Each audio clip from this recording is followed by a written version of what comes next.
This story belongs to America, not to my family. This is an American story. This is your story. It's our story. This is how I feel.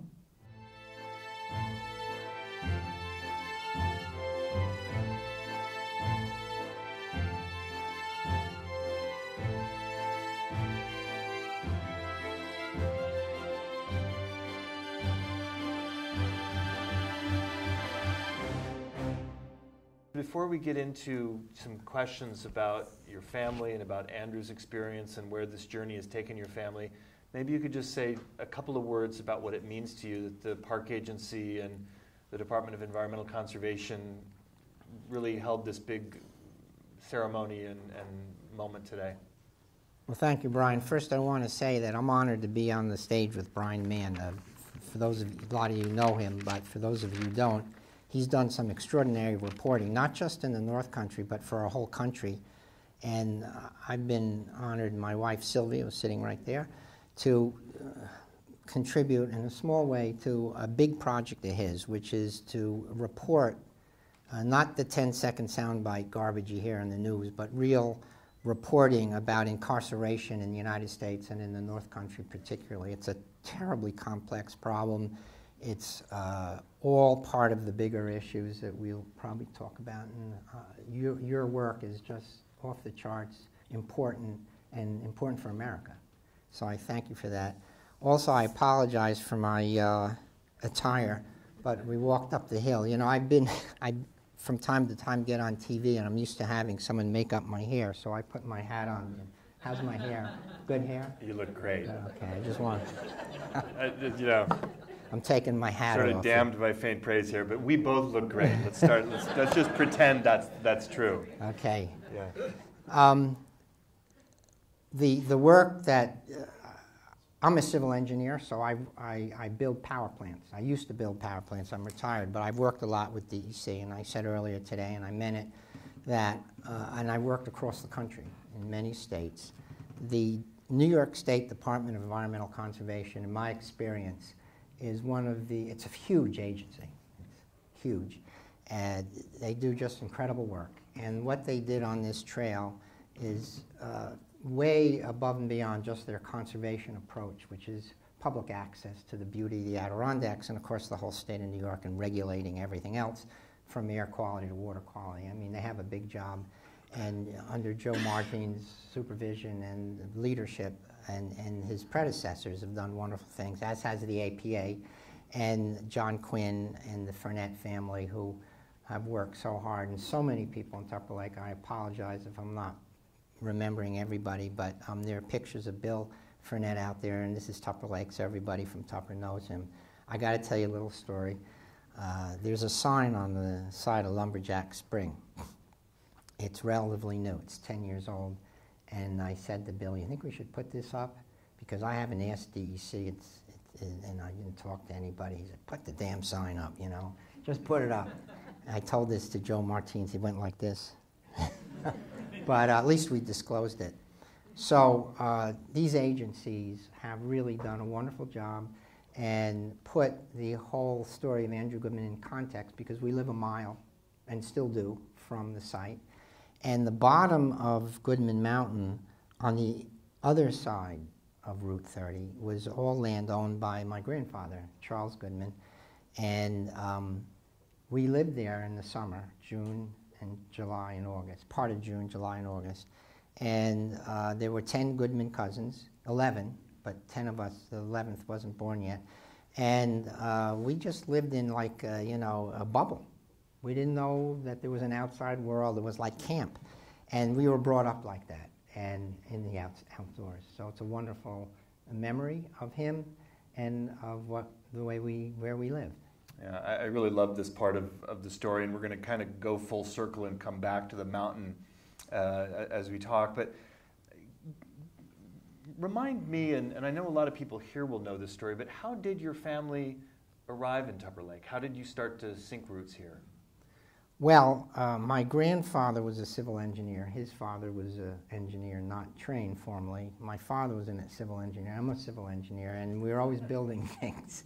And he knew about the North Country because his wife had cancer in the 20s. He had just finished building the 8th Avenue subway, and he did quite well.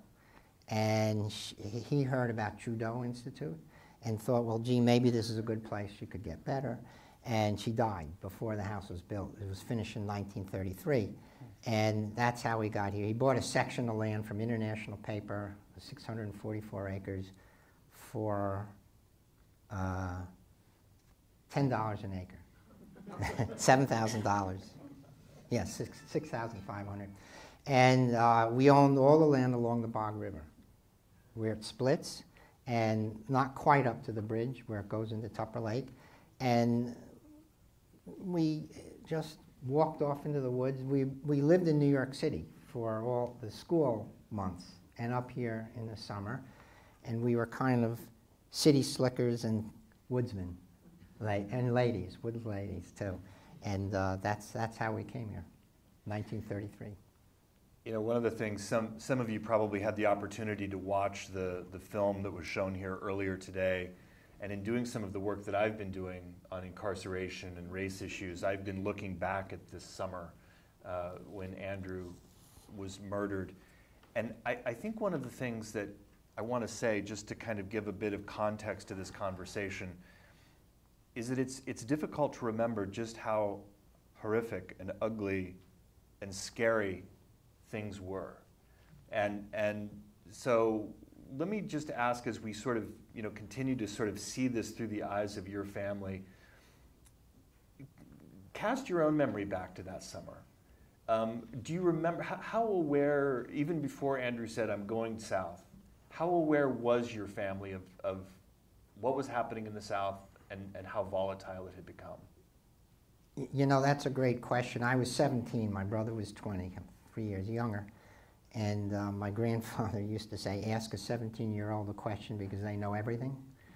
So I thought I knew everything, a typical 17-year-old. And besides the personal tragedy of losing a brother, the nature of losing him, the way, was a shock to me in many, many ways. It's complicated. It's simple and it's complicated. I mean, like all of us in this room, we learn life, liberty, pursuit of happiness, equal protection under the law. All men are created equal, and I learned that like everyone else. But when this happened, I realized that those concepts are theories or promises, and it's not applicable to everybody. Still isn't, but certainly then it wasn't.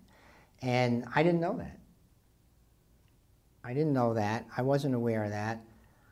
I had heard about the white fountains and the black fountains, or Negro fountains was the word they used in 1964. But I didn't realize that if you were black and drank out of a white fountain, that you could be beat up or murdered, actually. And I just didn't know that. I didn't know that I didn't know that. It didn't occur to me. My mother and father, who were older, obviously, I think they thought, and my mother said this, she'd been interviewed many times, that she thought he might get beat up or pushed around. So she put, I'm not trying to be funny, but she put Band-Aids in his duffel bag and iodine. Remember, that was before bacitracin. And that's what she thought might happen. It didn't occur. And by the way, there were 900 youngsters who went to Mississippi. He was the only volunteer who was killed. And we didn't know, basically. You know, one of the things that in preparing for today and thinking about this, you know, my own son is 18 years old, and the courage of a family sending a child into that place, and just I wanted to start sort of getting some contact with the sense of Andrew as a person. You know, he's such an icon. And sometimes at 50 years, it feels distant enough that sometimes... And I came across this in the New York Times, that the day that Andrew died, he actually wrote your parents a postcard. And I just want to read it and then ask you a bit more about him as a person. He said, "Dear Mom and Dad, I've arrived safely in Meridian, Mississippi. This is a wonderful town and the weather is fine. I wish you were here. The people in this city are wonderful and our reception was very good. All my love." Yeah, that's a famous document of the civil rights movement. I gave that, our family gave that to the Schomburg Center for Research in Black Culture in the part of the New York Public Library. All the volunteers who went to Mississippi had to write a postcard like that and post it. It had to be a postcard, so anyone could read it, and they said, write something innocuous on it, but send it to your family so they know you got there safely. And he got there on the 20th of June, and he posted that either that day or the 21st. It's postmarked the 21st of June, which was a Sunday. Tell us a little bit about him. I mean, what kind of a guy was he? And again, if we can just sort of try to get past to the face is so iconic, even on your foundation, that it's part of our history. Who was he? Well, my brother was not political. He was not Democrat or Republican leading. He was socially oriented. That was his major, actually. He was a junior in college, sociology and anthropology. And he was a curious person, and he had a consciousness, I would put it like this, around this word fairness. And that may be turned into political issues, but he just, simplistically speaking, heard that African Americans in the many of the southeastern states couldn't vote. Mississippi had 50% of the population was black, and 6.7% were registered to vote, okay, of the people who were voting age. And he said, that's unfair. That's simple. And throughout high school, we went to the same school. And if there was a bully pushing somebody around, he would intervene. He didn't think it was fair or right or proper. And he had that reputation for viewing things in terms of fair and unfair. In your mother's book, which I recommend that everybody check out, it's marvelous, she tells a story about how there was one sort of pesky kid who was sort of driving everybody crazy. Everybody ganged up on him, and Andrew sort of intervened and said, one at a time. All at once is not fair, but let's be cricket here.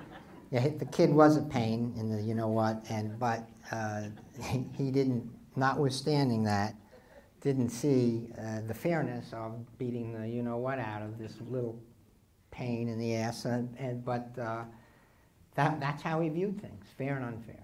Yeah. So let me ask this. I mean, Andrew, it's part of North Country history where we have this amazing connection to this part of American history that he came home that summer before heading south. At least that's the story as I understand it. That's right, isn't it, that he visited Tupper Lake and the camp before going south? It's possible. I don't know that detail. So do you remember, were you there that summer? Do you remember seeing him here that summer before he went south? Well, he was the last year for sure. We usually came up on July 4th, and that was June. I don't remember. I graduated from high school that year, and I had my first job, so I was pretty focused on my job. How did you first hear that he'd gone missing? When did you become aware that something had gone terribly wrong down there? So they went missing on June 21st, which was a Sunday. So we didn't find out, and that was 10 o'clock at night. Actually, it was like 4 in the afternoon. And they're supposed to have called in. They had a system, a pretty rigid, disciplined system that was instituted by the organizers of Freedom Summer, that if you went someplace, you had to be back by 4 and or call in, which they didn't do. So they called around the Student Nonviolent Coordinating Committee, people running the show, called around the jails and tried to find out where they were, and they couldn't. So early the next morning, I think they called my mother that he was missing. So that would have been sometime early Monday morning, the 22nd of June. And at what point, do you remember when you got the call, or how? I know you were a young guy and you were busy with your life, but how do you remember the moment when you became aware that your brother was in trouble? Well, I got up that Monday morning to go to work, and my mother we had a huge apartment, and she was standing in the living room looking out the window, which my mother never did. She was at her desk by 6 in the morning. She worked full time. She was a psychologist and worked in the New York State mental health system. And, you know, by 17, you know your parents. You know how they move. You know what their expressions. And I looked at her and I said, something was terribly wrong. I said, what's the matter? And she said, your brother's missing. That's when I found out. And it was, I just didn't know what to say or do, or why was he missing, what happened. We didn't know. We didn't know for 44 days, but people who understood Mississippi knew instantly that he was dead. Andrew's body was eventually found, along with the 2 other civil rights workers. What did that do to your family? I mean, obviously, we'll talk in a moment about how that affected the larger conversation about race and fairness in America, but what did that do to you and your mom and your dad?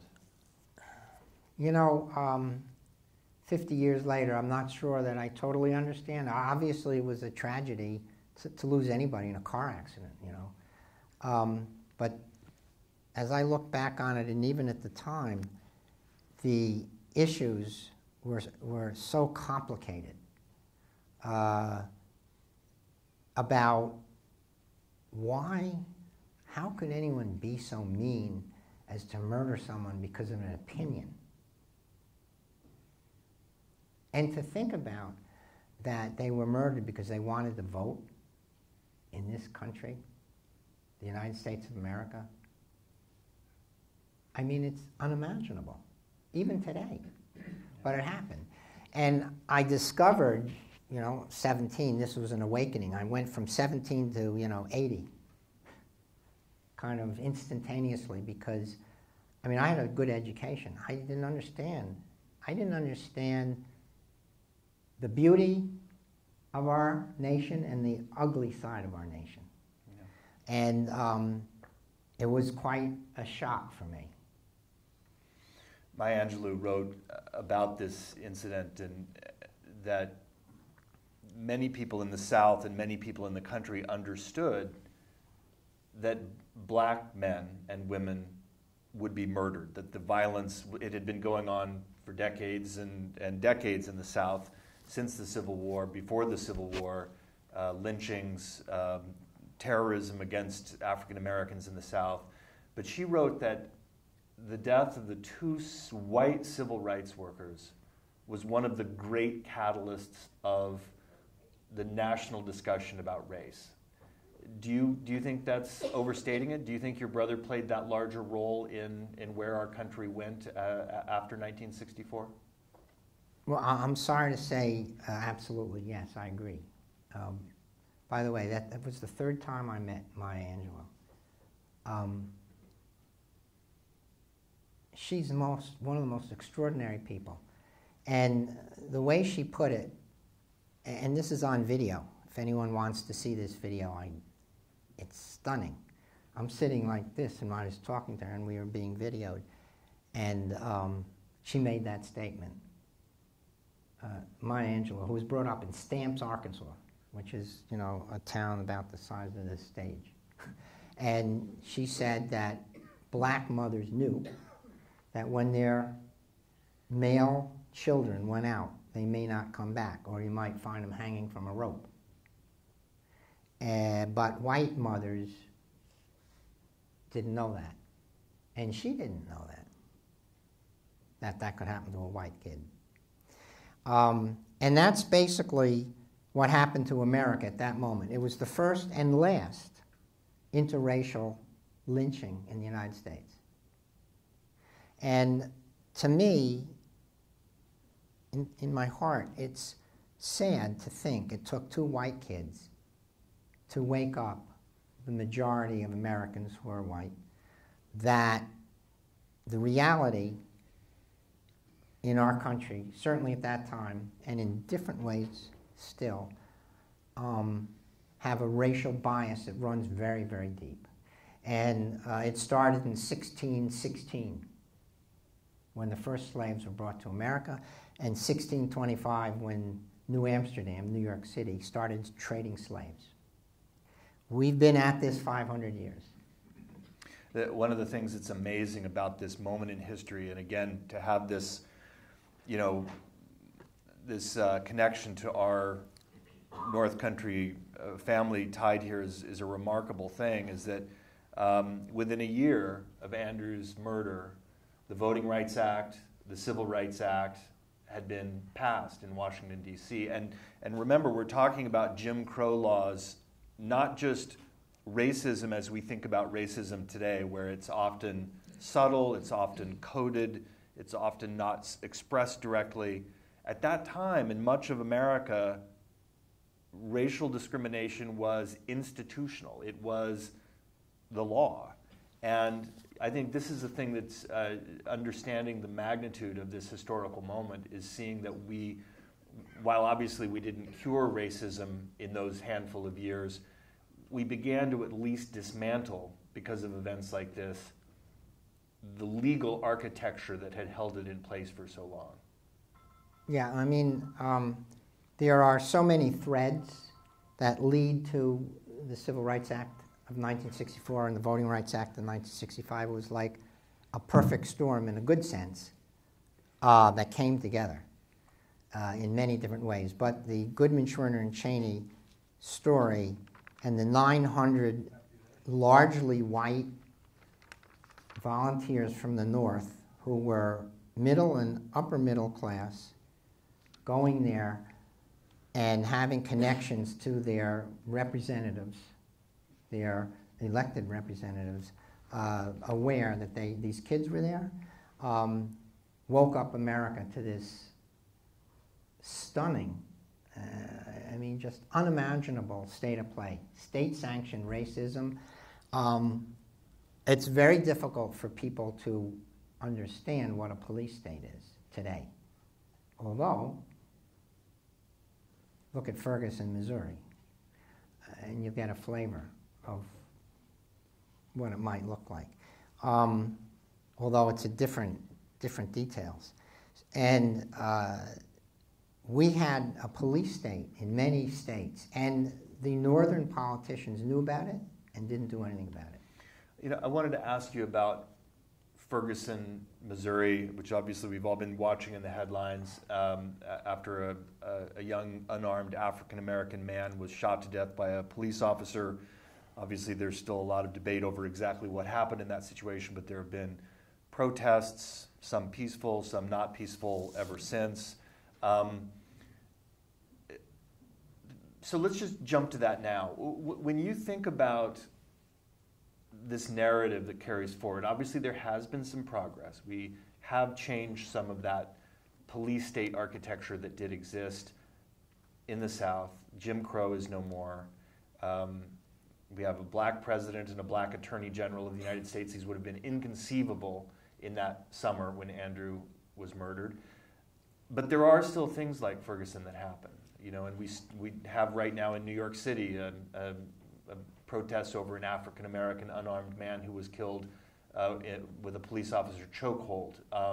So, you know, this is part of the dialogue going forward. Where do you think we're at now when you look at it and at that part of this legacy?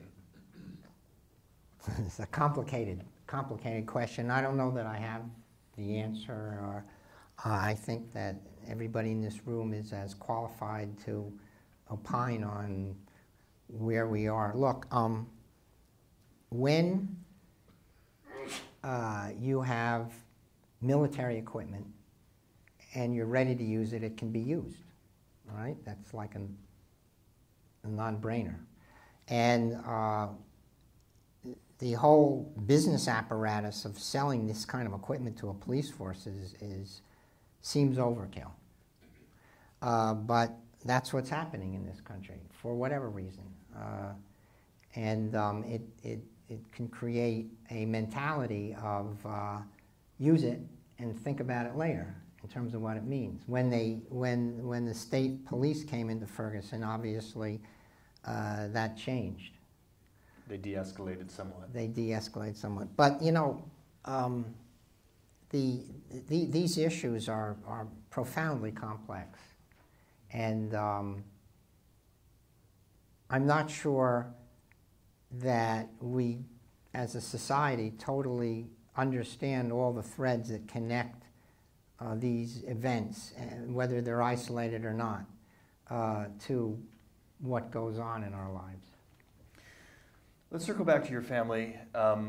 One of the things that's a clear and remarkable legacy of this tragedy was your mother's changed role in American politics, in the civil rights movement. And I want to talk about your mom for just a second by quoting her.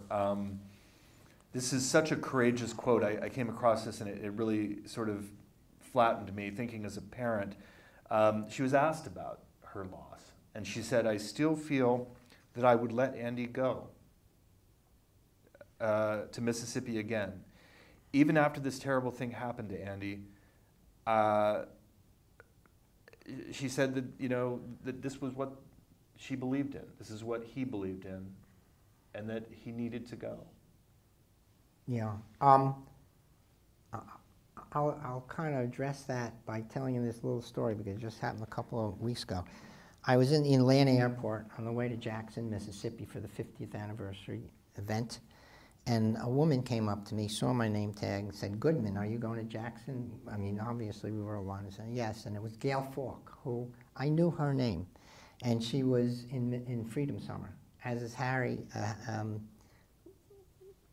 There you are, Howie was there too. And I said to her, "Were you aware of what could happen to you?" She was my brother's age, 70, and now. And she said, "Yeah." I said, "Did you know you could get killed?" I asked her this. And she said, "Yeah, I knew that." She said, "I knew that." And I said, "Why'd you go?" She said, "Because I believe in the Constitution of the United States and the Declaration of Independence, and it's more valuable than my life." That's what she said. And I never had the chance to ask my brother that question, right? I didn't know what would happen, and I didn't. But my mother and father were both professional people. They worked full-time, and I remember my mother telling me when I was about 10 that she was born 1915, before women had the right to vote. I had no idea what she was talking about or why it was even important. And as I got older, I knew, but I mean, she took me into the voting booth and she was voting. It didn't make any sense to me. But as we got older in our family, my parents were constantly talking about the Constitution and what it says, but the reality of what went on also. Their best friend was a man by the name of Martin Popper who represented the Hollywood 10, who were blacklisted by Joseph McCarthy. I mean, I don't remember that. I was too young. But they talked about the importance of speaking up and speaking out and not to be bullied.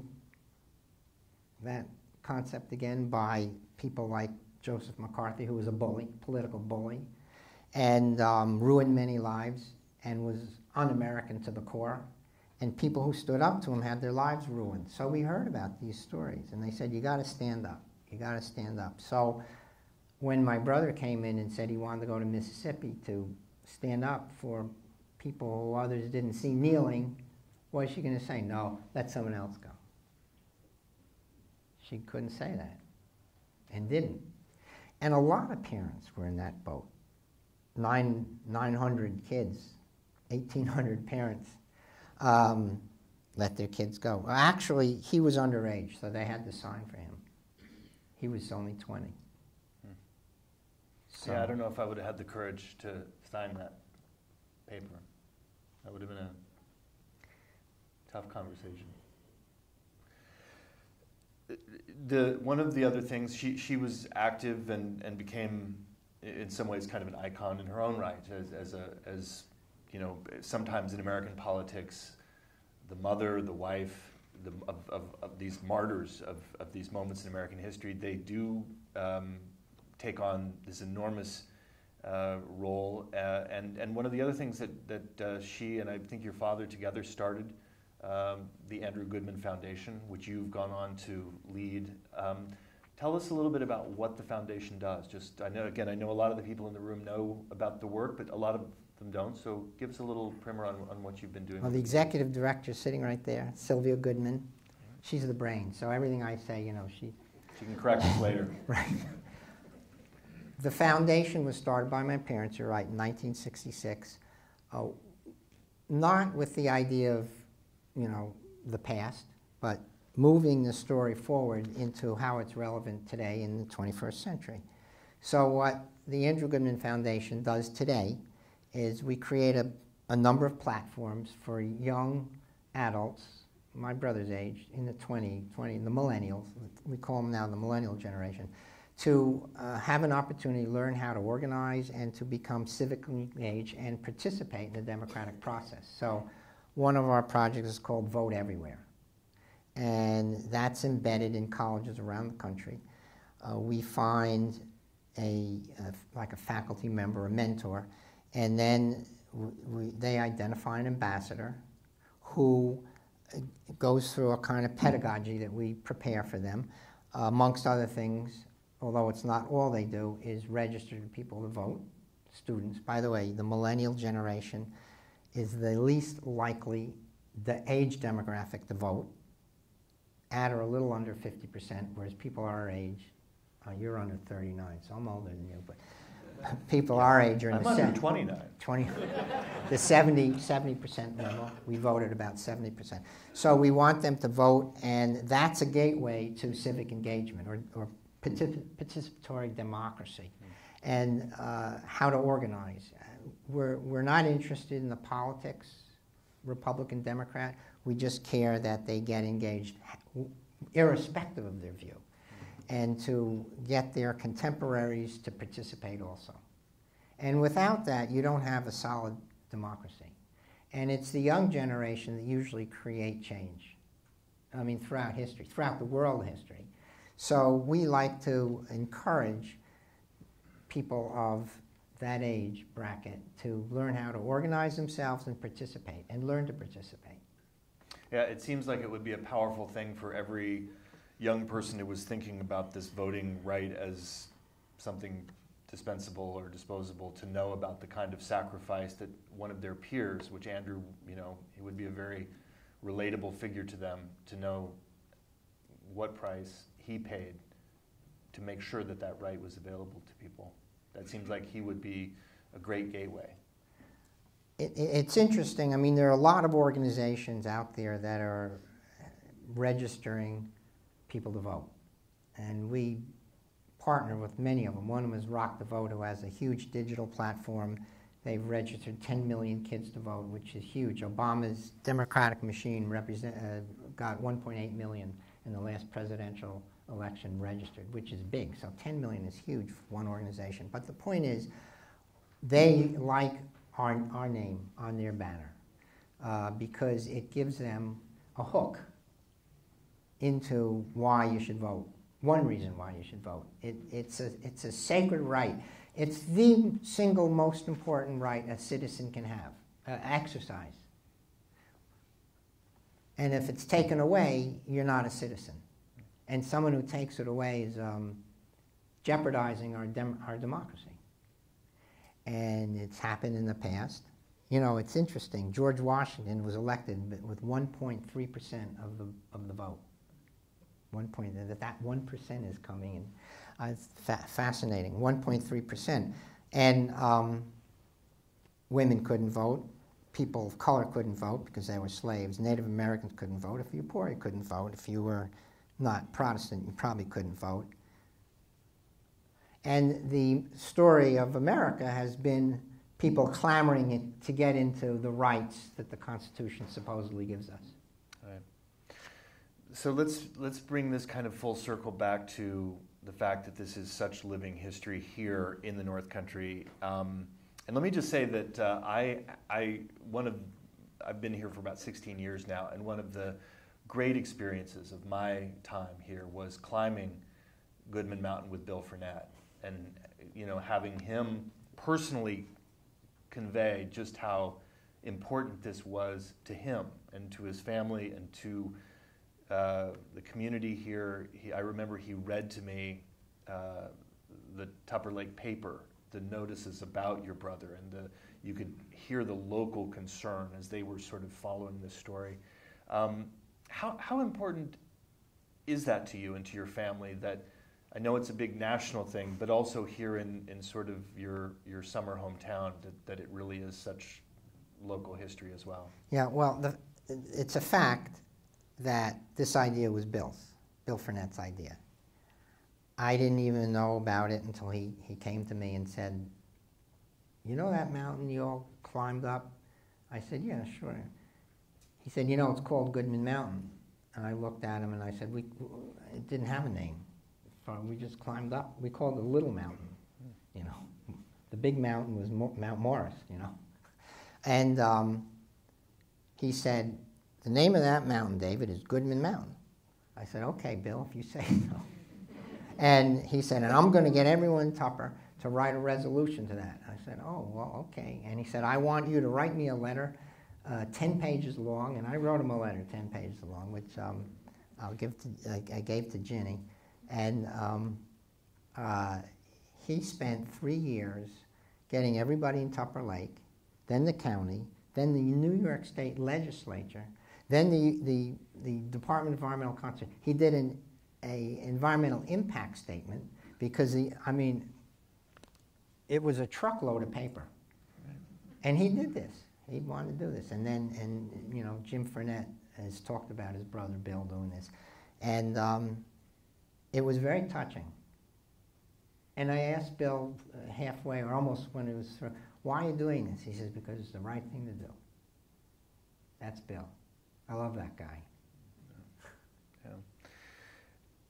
Yeah. One of the things that I love about this project, the mountain, the trail, this moment that we have to talk about this, and I'm going to wrap up my part of the conversation with this, that I think this is living memory. I don't think this is dead history. I don't think this is an icon where we put a plaque up and we're past it. I think that questions about race, questions about fundamental fairness, questions about who gets to vote and who doesn't get to vote. And I think one of the things I love about the way that you talk about this is it's memory and it's putting it forward. You're not telling people how they have to think about it, but it's a reminder that we do have to think about it. And I think a lot of Americans, frankly, would prefer not to. This is such complicated stuff. It's so painful. We love America. We love those beautiful founding documents. And, it's a tough day when we have to look back at these moments when we have fallen short of our own ideals. Yeah, of course, this is not a new story. When Thomas Jefferson wrote the Declaration of Independence with, his buddy John Adams yapping at him on one side and Benjamin Franklin on the other,